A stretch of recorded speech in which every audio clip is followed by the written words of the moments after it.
All right, everybody. So, happy International Women's Day. So, there seems to be an emerging trend of a bunch of dudes coming out and identifying as women in the past few years. It's gotten extremely popular. Perhaps I should join this popular feminist movement as well in order to empower women. So, people keep talking about toxic masculinity. Perhaps it's better, if I switch my gender to become a woman and compete in women's sports. So in this video, I'm going to discuss a very hot topic that's emerged in the past few years. It's about men who are competing in women's sports. And do you know why that's happening? Okay, it's because all the women. Okay, it's because they are backing up this movement. So as of right now, okay, as I'm making this video, the women's volleyball team at Seneca College. Okay, I used to go to Georgian College. I was on the part of the varsity running team there, and I've been to Seneca College twice. So right now, their women's volleyball team, women's, okay? So there's 12 players on the squad. Three out of the 12 players are pulled from the men's team. Seriously, I'm not making this up, okay? Search up Seneca College women's volleyball team. If you go to their roster for 2022 and 2023, you can find three of the guys that were previously on the men's team. So the coach straight up pulled them from the men's team, they added them to the women's team. Right now, they have a record of 17-1 as the school is heading into the playoffs. Okay, and they're ranked #1 in the country. There's a very good chance they're going to win the Canadian College national title. And if you're wondering how they lost that one match, okay, so they lost one match. You can look up their schedule. I have it on the screen. They lost to Fleming College 3-0. Do you know what happened? Because for some reason, the three male players, they had to be sit out for that game. Maybe they had to do it this way to show that the team is actually losing. So during that game, only 9 players were active on the roster. All of them were biological female. So in all of the matches that the three guys they played as the starters on the team, they won every single match. In fact, back in November, they visited Ottawa. There's a college that competes in the OCA in Ottawa. It's called the La Cite College. It's a French-speaking college, but they compete in the Ontario division.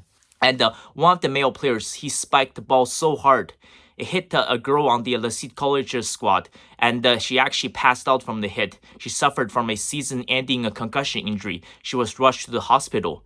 However, the Trudeau government and the mainstream media, they covered up this news. I'm not making this up, okay? So this topic, this issue, this runs way deeper than anything you can imagine, okay? So back even, let's say, 4 or 5 years ago, if somebody told me that, I thought this would just be a one-time thing, okay? This thing wouldn't last. But this movement has grown so much globally. But I think, honestly, we're seeing the beginning of the end for women's sports. I'll give you an example, okay? So, I want you to think about this. The issue runs much deeper than this. Think about it. Why is the school allowing this? Why is Seneca College allowing this? By the way, this is not by any means the only varsity program that have a man on their women's team, okay? There are many other schools who do this. This is a new emerging trend that is happening globally. Well, think about it, right?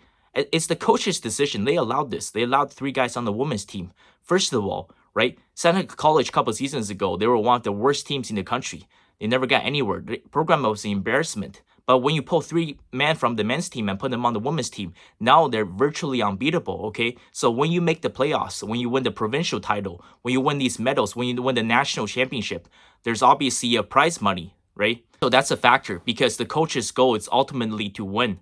And think about the players, the women's on the Seneca team. Well, before they sucked anyways, right? Every season they were winning 2, 3, 4 matches out of 18 or 20 games. Now they're unbeatable, right? They get a rush of adrenaline from this, from winning. That's how narcissistic these modern women, these modern feminists have become. They don't give a shit. Even when the opposing player on the La Cite College, when she was hit in the head and she suffered a concussion, the girls on the Seneca team, they're all celebrating. They were all laughing at the other girls, okay? Ladies, you caused all of this, okay? And then now you're witnessing the beginning of the end for a women's sport. All the varsity are athletes, okay, at my school. Every single one of them had to attend a mandatory LGBTQ training session. This woke insanity has completely taken over, okay? There was this guy, he's a retired professional hockey player. Never played in NHL, he played in Europe. Some bullshit contract, probably making 50, 60K a year, okay? And he came out, I don't know, maybe 7, 8 years ago as the first ever openly gay hockey player. His name is Brock McGillis.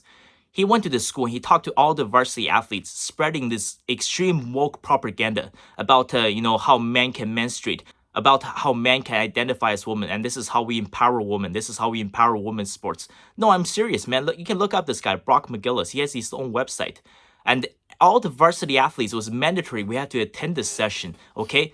I was the only one, other than there was one Muslim student, his name was Omar. We're the only one to challenge his BS concept. Nobody dared to spoke up against this guy. Nobody said anything. In fact, all the other women, I'm talking about the varsity athletes, the women, they were on the basketball team and the volleyball team, the swimming team, they turned against me. They were attacking me. They called me transphobic. So ladies, good luck. You caused all of this. You asked for it. You asked for gender equality, right? Right now, in Canada, okay, in women's boxing, anybody, any man that identifies as a woman, as long as he feels like it, can enter the boxing ring and knock out a woman. The Western society has become literally the most misogynistic place on earth, okay? And this is all the result of the radical feminist movement, okay? Feminism is a movement to destroy man. Woke LGBTQ transgender agenda is a movement to destroy women. So, okay, I've tried to be the voice of reason. I've tried to speak against this BS. But ladies, good luck, okay? Because soon you will be replaced by the men's B team. Because men who excel at their sports in their own category, they're obviously not going to switch genders and then all of a sudden go compete against women. They'll continue to compete against men.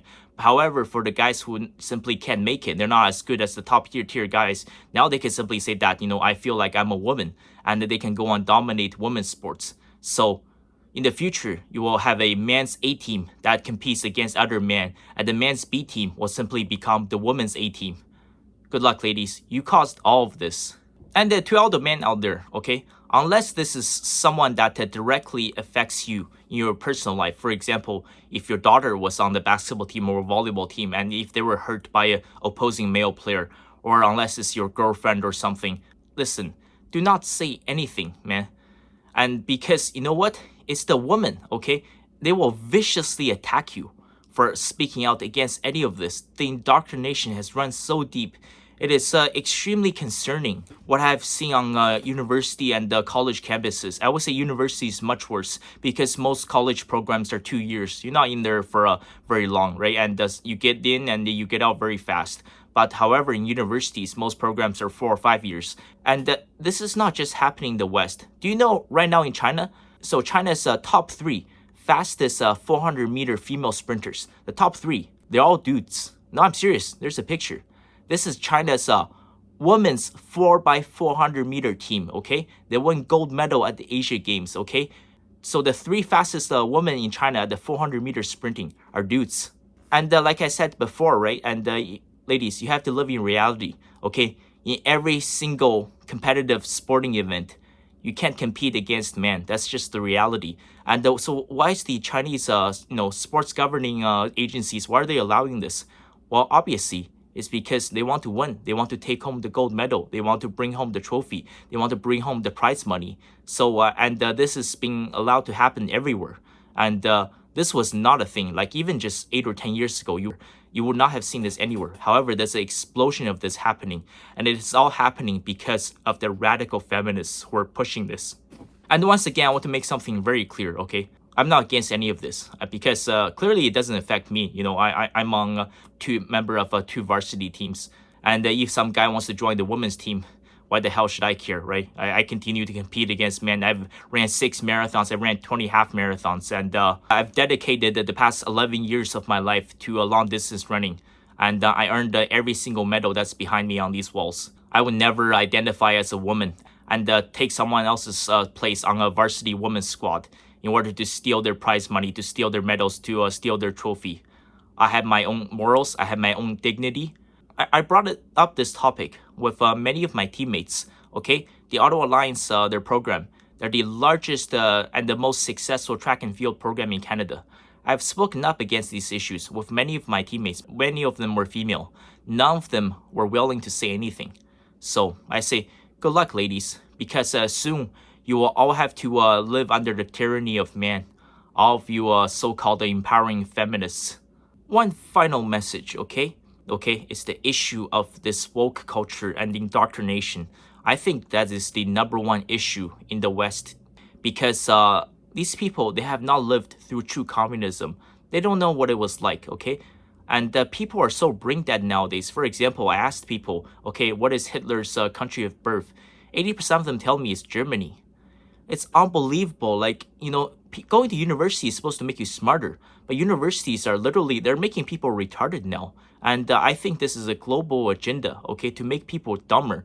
It's insane. They're putting these tampon dispensers into the man's bathroom in order to feminize man, in order to attack man, in order to turn them into women. It's no wonder why, so many men are coming out as trans nowadays, because everybody's pushing this. If you want to understand communism, socialism, and Marxism, you have to look at China and Russia, okay? Remember, over 100 million people died under socialism. And you know what's really, really scary? I've covered briefly the Cultural Revolution. I'm going to go into much deeper depth in the future. And what's really scary is that during the Cultural Revolution from 1966 to 1976, okay, the Red Guards, they brutally massacred over 1 million innocent Chinese civilians. This included my stepmother's father. He was forced to jump off from a rooftop. And I want you to remember something, okay? Because woke culture is 100% socialism, communism, and Marxism. Because during the Cultural Revolution, like what they're doing right now in BLM, right? They're dividing the whites against the blacks, okay? Feminism, they want to divide man versus woman, right? In China, where a vast majority of the population is Han Chinese, they divided everybody into two classes of citizens. It was either the red class, they're the true communists, or the black class. And every single member of the black class must be eliminated because they did not believe in communism. During the Cultural Revolution, did you know that China also defunded the police? Does that sound similar to you? So the Red Guards became the police. They committed the most vicious crimes against humanity. I'm talking about acts of cannibalism. They were giving out quotas to kill people for absolutely no reason. For example, like they could find out one guy is studying English. The Red Guards will literally come in and say that, oh my god, you stink of capitalism, we must murder you. And they will raid the guy's house in the middle of the night. Boom, 20 stabs to the neck, his entire family will be murdered. It's very similar to Joseph Stalin's Great Purge, also Hitler's Night of the Long Knives. That's the method they used to kill over 1 million people during the Cultural Revolution. And you know what's really, really scary about the Cultural Revolution is that these Red Guards, they were not radicals, okay? They were not violent drug addicts. They were not rapists or murderers to start with, okay? They were not homeless people. They were not locked up in mental asylums. Do you know how the Red Guards started? It started in the heart of Beijing at two universities, China's top two universities. There's the Tsinghua University and also University of Beijing. So these two universities are the equivalent to the United States' Harvard and Yale, to the UK's Oxford and Cambridge universities. The people who committed the most brutal acts against humanity, they were the brightest minds in the country. The original Red Guards, they all came from the top two best post-secondary institutions in China. They were the brightest doctors, the brightest lawyers, the brightest engineers. And it is because they had been indoctrinated so much by communist, socialist, and Marxist ideologies that they turned into these brutal killing machines. That's how scary this is. And I believe it is much easier to indoctrinate women versus men. That's why all these women are supporting these insane ideologies. That's why these women keep voting for people like Joe Biden, like Kamala Harris, like Justin Trudeau, like Chrystia Freeland into office, so they can pass down these radical government policies in order to destroy our country. And to all the men out there, especially, if you're a young single male, get out of the Western countries because the fall of the West is coming.